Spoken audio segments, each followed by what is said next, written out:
दोस्तों, हम सभी का बचपन खट्टी मीठी यादों से जुड़ा होता है। कुछ बातें ऐसी होती हैं जिन्हें हम कभी भूल नहीं पाते।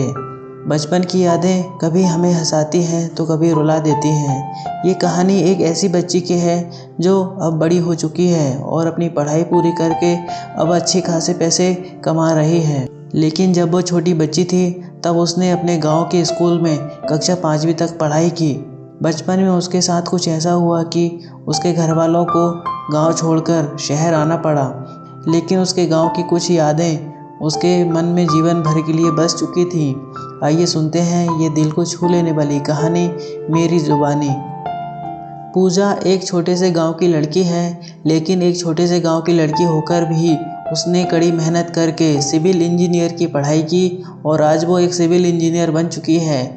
पूजा की अच्छी पढ़ाई की बदौलत उसे नौकरी भी मिल गई। पूजा ने अपने पिता के गांव में 5वीं तक पढ़ाई की थी। वहाँ के स्कूल में पढ़ने के बाद उसके पिता और उनके भाइयों में ज़मीन को लेकर झगड़ा हो गया, जिसके कारण पूजा और उसके परिवार को गांव छोड़ना पड़ा। पूजा के पिता एक छोटे शहर में आ गए। उन्होंने मेहनत मजदूरी करके अपनी बेटी को पढ़ाया। आज पूजा एक अच्छी नौकरी करके अच्छे पैसे कमा रही है। बचपन की कुछ बातें होती हैं जो हमें जीवन भर याद रहती हैं। ऐसी कई बातें होती हैं जिन्हें सोचकर फिर से हमारा मन खुश हो जाता है। पूजा की भी एक ऐसी ही याद है। पूजा जिस गांव में रहती थी तब उसके स्कूल के बाहर एक बूढ़ी अम्मा बेर की टोकरी लेकर बैठती थी और वो 1 रुपए में नमक मिर्च लगाकर बहुत सारे बेर दे दिया करती थी। उन बेरों का खट्टा मीठा स्वाद आज भी पूजा को याद आता है। कई बार उसने कई जगह से वैसे ही बेर खाए, लेकिन उनमें वो स्वाद नहीं आया जैसा स्वाद अम्मा के बेरों में आता था। एक दिन खबर आई कि उसके पिताजी के भाई का देहांत हो गया है। जब ये बात पूजा ने सुनी तो वो भी अपने पिताजी के साथ अपने गांव जाने के लिए तैयार हो गई। फिर पूजा और उसके पिताजी गांव के लिए निकल पड़े। पूजा ने जब से गांव जाने की बात सुनी थी तब से ही पूजा को अम्मा के बेरों की याद आ रही थी। उस दिन पहली बार पूजा को ऐसा लग रहा था जैसे मानो दिन थम गया हो। पता नहीं क्यों बार बार उसे उस बूढ़ी अम्मा की याद आ रही थी जो स्कूल के सामने बेर की टोकरी में बेर बेचा करती थी। जैसे जैसे वो अपने गांव के नज़दीक पहुंच रही थी, उसकी बेचैनी भी उतनी ही बढ़ती जा रही थी। लेकिन जब वो अपने गांव पहुंची तब तक शाम हो चुकी थी। उसने अपने मन को समझाया कि कोई बात नहीं, सुबह होते ही अम्मा से मुलाकात कर लेंगे। अगली सुबह पूजा जल्दी तैयार होकर अपने बचपन के पुराने स्कूल पहुंच गई। पूजा को अपनी आंखों पर यकीन नहीं हो रहा था कि आज भी अम्मा बेरों की टोकरी लिए स्कूल के ठीक सामने उसी जगह पर बैठी है और खट्टे मीठे बेर बेच रही है।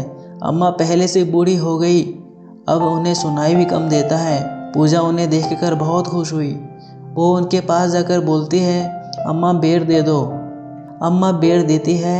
बेर अब 1 रुपए की जगह 5 रुपए के हो गए हैं। इतने वर्षों के बाद पूजा ने फिर वही स्वाद वाले बेर खाए जो बचपन में खाया करती थी।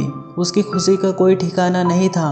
फिर पूजा ने अम्मा को 500 का नोट दे दिया। अम्मा लड़खड़ाती जुबान से बोली, बेटी इतने पैसों में तो मेरी 20 टोकरी आ जाएंगी। फिर पूजा अम्मा के पास बैठ गई।